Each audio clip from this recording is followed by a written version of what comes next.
ഹരേ രാമ രാമ രാമ ഹരേ ഹരേ, ഹരേ കൃഷ്ണ കൃഷ്ണ കൃഷ്ണ ഹരേ ഹരേ. എല്ലാ പാപങ്ങളിൽ നിന്നും ദുഃഖങ്ങളിൽ നിന്നും മുക്തി നേടാൻ പരമമായ ഔഷധമാണ് ഏകാദശി വ്രതം. അശ്വിന മാസത്തിലെ കൃഷ്ണപക്ഷ ദിവസമാണ് ഇന്ദിര ഏകാദശിയായി ആചരിക്കുന്നത്. ലക്ഷ്മി ദേവിക്ക് ഏറ്റവും ഇഷ്ടപ്പെട്ട വ്രതമാണെന്നാണ് വിശ്വാസം.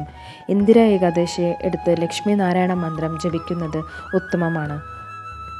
തിഥി ആരംഭിക്കുന്നത് സെപ്റ്റംബർ 17, 2025 വെളുപ്പിന് 12:21 മുതൽ രാത്രി 11:39 വരെയാണ്.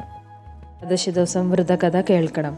അതുപോലെ പാരണ വിടണ സമയത്ത് വ്രതകഥ പറഞ്ഞ് സമർപ്പിച്ചാൽ അതിഉത്തമമാണ്. വ്രതകഥ കേൾക്കാതെ ഏകാദശി വ്രതം എടുത്താൽ ഏകാദശി വ്രതത്തിന് പൂർണ്ണത ലഭിക്കില്ല.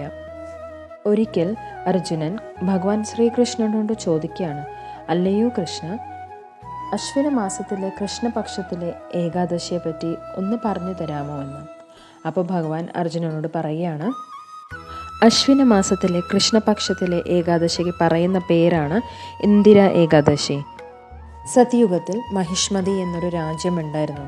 ആ രാജ്യത്തിൽ ഇന്ദ്രസേനൻ എന്നൊരു രാജാവ് ഉണ്ടായിരുന്നു. ഈ രാജാവിന് മക്കളും കൊച്ചുമക്കളും എല്ലാവരും ഉണ്ടായിരുന്നു. ധാരാളം സമ്പത്തുണ്ടായിരുന്നു. വലിയ ദാനശീലനായിരുന്നു, യുദ്ധവീരനായിരുന്നു. അങ്ങനെ ഒരു വീരപരാക്രമിയായിരുന്നു അദ്ദേഹം. അദ്ദേഹത്തിൻ്റെ പേര് കേൾക്കുമ്പോൾ തന്നെ ശത്രുക്കളെല്ലാം ഭയന്നു പോയിരുന്നു. അങ്ങനെ ഒരു ദിവസം രാജസദസ്സിൽ ഇരുന്ന സമയത്ത് അദ്ദേഹത്തിനെ കാണാൻ വേണ്ടിയിട്ട് നാരദ മുനി എത്തുകയാണ്.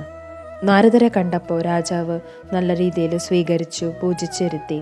അപ്പോൾ നാരദരെ രാജാവിനെ പുകഴ്ത്തി പറയുകയാണ്, അങ്ങ് വലിയ ദാനശീലനാണ്, അങ്ങ് ധാരാളം യാഗങ്ങളൊക്കെ നടത്താറുണ്ട്, ദേവന്മാർക്കൊക്കെ അങ്ങേ വളരെ താല്പര്യമാണെന്ന്. ഇത് കേട്ടപ്പോൾ രാജാവിന് വലിയ സന്തോഷമായി. എല്ലാം പൂർണ്ണജന്മ സുഹൃതമാണെന്ന് പറഞ്ഞു. രാജാവ് നാരദരോട് ചോദിക്കുകയാണ്, എന്തിനാണ് വന്നത്, എന്താണ് കാരണം എന്ന് ചോദിച്ചു. അപ്പോൾ നാരദർ പറയാണ്, ഒരിക്കൽ ഞാൻ ബ്രഹ്മലോകത്തിൽ നിന്നും യമലോകത്തിലേക്ക് പോയി.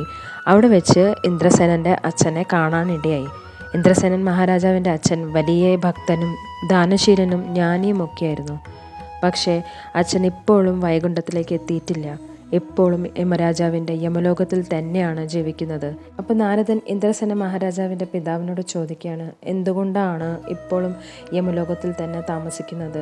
അപ്പോൾ ഇന്ദ്രസേനൻ മഹാരാജാവിൻ്റെ പിതാവ് ചില കാര്യങ്ങൾ പറഞ്ഞു കൊടുക്കുകയാണ്. അങ്ങ് എത്രയും പെട്ടെന്ന് എൻ്റെ മകനെ ചെന്ന് കാണണം, എന്നിട്ട് ഞാൻ പറയുന്ന കാര്യങ്ങൾ അവനോട് പറഞ്ഞു കൊടുക്കണം. അച്ഛൻ പറയാണ്, ഞാൻ എൻ്റെ ജീവിതത്തിൽ കുറേ തെറ്റുകൾ ചെയ്തിട്ടുണ്ട്. അതിൻ്റെ ഫലമായിട്ടാണ് ഞാൻ ഇന്നും യമലോകത്തിൽ തന്നെ താമസിക്കുന്നത്. എനിക്ക് വേണ്ടി എൻ്റെ മകനോട് അശ്വിന മാസത്തിലെ കൃഷ്ണപക്ഷത്തിലെ ഏകാദശി അനുഷ്ഠിക്കാൻ പറയണം. അതിനുശേഷം ആ ഏകാദശിയുടെ പുണ്യം എനിക്ക് ദാനം ചെയ്യണം. അങ്ങനെ ചെയ്താൽ എനിക്ക് യമലോകത്തിൽ നിന്നും വൈകുണ്ഠത്തിലേക്ക് പോകാൻ സാധിക്കുമെന്ന് പറയണം. യമലോകത്ത് തൻ്റെ പിതാവ് വളരെ കഷ്ടപ്പെടുന്നു എന്ന് കേട്ടപ്പോൾ ഇന്ദ്രസേന മഹാരാജാവിന് വളരെ ദുഃഖം തോന്നി. അദ്ദേഹം നാരദ മഹർഷിയോട് ചോദിക്കുകയാണ്, ഇനി അദ്ദേഹത്തിനെ മോചിപ്പിക്കാൻ എന്താണ് ചെയ്യേണ്ടത്, എങ്ങനെയാണ് ഇന്ദിര ഏകാദശി അനുഷ്ഠിക്കേണ്ടത്.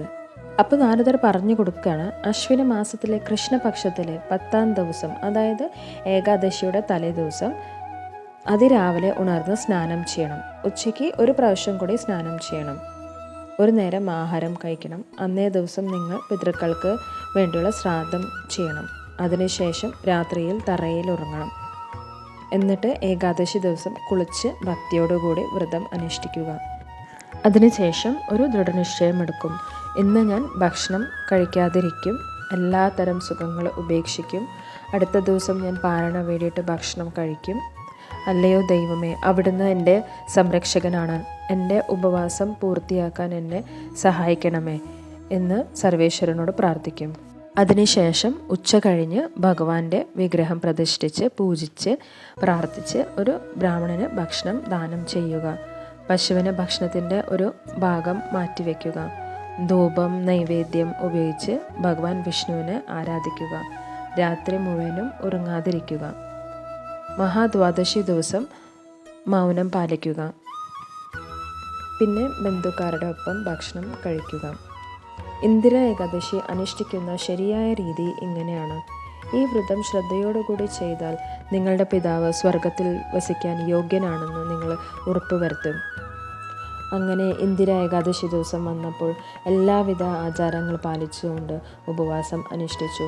പിറ്റേ ദിവസം ബന്ധുക്കൾക്കൊപ്പം ആഹാരം കഴിച്ചു. ആകാശത്തിൽ നിന്ന് അപ്പോൾ പുഷ്പവൃഷ്ടി ചെയ്ത് രാജാവിനെ അനുഗ്രഹിച്ചു.